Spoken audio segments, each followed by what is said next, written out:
ඒකේ යටි අරුත තමයි ආණ්ඩුවට අවශ්‍යයි පොලිසිය ඝාතන සංස්කෘතිය පවත්වන්න Tamanටත් අවශ්‍ය වෙලාවක පාවිච්චි කරන්න. ඒ නිසා මේකේ තියෙන දරුණු දේශපාලන අගවීම මේක ජනතාවට තියෙන නිසා මේ තරුණයන්ගේ ප්‍රශ්නයක්වත් මේ පෞද්ගලික කාලේ පොලිසිය ඝාතන වෙච්ච ප්‍රශ්නයක්වත් නෙමෙයි. මේක මේ රටේ විලාස පිළිබඳ ප්‍රශ්නයක්. මේක තමයි ඉතිහාසයේ පරිලංඝනය සිදුන්නේ. මේක තමයි දැන් සමහර දවස්වල උදකලා දවස්වල රටේ විවිධ පොලිසිය සිදුවේ. ඒ නිසා මේ සියලු රාජ්‍ය මර්ධනයේව ක්‍රියාත්මක වී පොලිසිය මේ රටේ ජනතාවට වගකීම් ගන්න ඕනේ. අපි පොලිස් ඇමතිවරයාට කියනවා පොලිසියට මෙතෙන්ට ගේන්න බැරි නම් පොලිසිය පුනරුත්ථාපනය කරන්න. මේ රටේ ජනතාවට මේ ඉස්සර නීති කරන්න ඕන පොලිසිය පුනරුත්ථාපනය කළ යුතුයි. ඒ නිසා අපි අවධාරණය කරනවා මේකට ක්‍රියාමාර්ග ගන්න මේ ආණ්ඩුව සමත් වෙන්නේ නැත්නම් ඒ ගැන ආණ්ඩුව ආසයි මේ පොලිසිය ඝාතන සංස්කෘතිය පවත්වන්න. ඔව් දැන් සාමාන්‍ය උන්නතම් මොකක්ද උතුමන්ලා කරන්න බලාපොරොත්තු පැහැදිලිවම අපි මුළු ඉතිහාසයත් තිස්සේ ආණ්ඩුවේ සාධාරණිෂ්ඨ වෙලා නැහැ මේ ජනතාවට.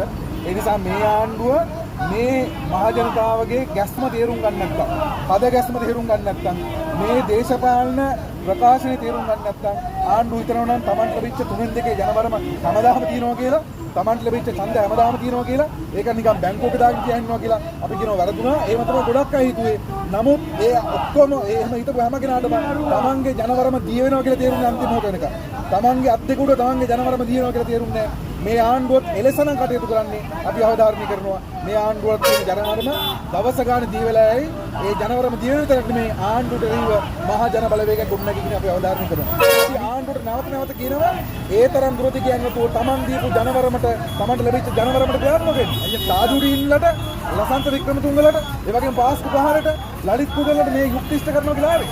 මේ මටලන්ද කොමිසමට යුක්ති ඉෂ්ට කරන්නේ නැත්නම් Tamanගේ මැරිච්ච සගයන් යුක්ති ඉෂ්ට කරන්නේ නැත්නම් තමන්ගේ පක්ෂයේ නායකයෙක් වෙච්ච විජේදාස නිවාස සහෝදරට යුක්ති ඉෂ්ට කරන්නේ නැත්නම් ජනතාවට ප්‍රශ්නාර්ථයක් වෙනවා. මේ අයට යුක්ති ඉෂ්ට කරයිද? ලසන්තට ප්‍රදීප් වික්‍රමලිගොඩට ඒ වගේම සමහර මාධ්‍ය ආයතනවල පහර දීමට ඒ වගේම පාස්කු පහරට මේවට යුක්ති ඉෂ්ට කරයිද? තමන්ගේම නියගිය සහෝදරන්ට යුක්ති ඉෂ්ට කරන්නේ නැත්නම් මේ ප්‍රශ්නාර්ථය සමාජ ඉස්සර ඇවිල්ලා තිනවා. ඒ නිසා අපි අහන්න උඩ කියනවා මේක කාලේ වැලිතලාවේ අහන්න දන්න එපා. මේක ඉෂුව එකක්. මේක මීඩියා වල දවස් ටික දවසක් එයි. ඕක නිකම්ම වැහිලයි. මීඩියා කීපයක් තමයි මේක අරගෙන යන්නේ. ඒ නිසා මේක ඇදගෙන ගිහිල්ලා මේක ඉවරයි කියලා කාලේ වැලිතලාවේ අහන්න දන්න එපා. මේක මේ රටේ මහ ජනතාවගේ දශක ගානක දැවෙන ප්‍රශ්නයක්. මේ රටේ ජනතාව ඉන්නවා, මිනිස්සු ඉන්නවා. මේ රනිල් වික්‍රමසිංහලගේ පාලන කාලවල මිනිස්සු අරගෙන ගිහලා අතුරුදහන් කරලා මරලා පුච්චලා ගෙවල් පුච්චලා ඒ වේදනාවේ මිනිස්සු ඉන්නවා. ඒ මිනිස්සු ඉල්ලා ඉන්න යුක්තිය.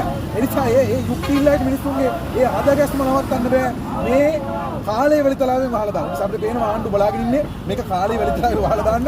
ඒක කරන්න හම්බෙන්නේ නැහැ කියලා අපි ආණ්ඩුවට කියනවා.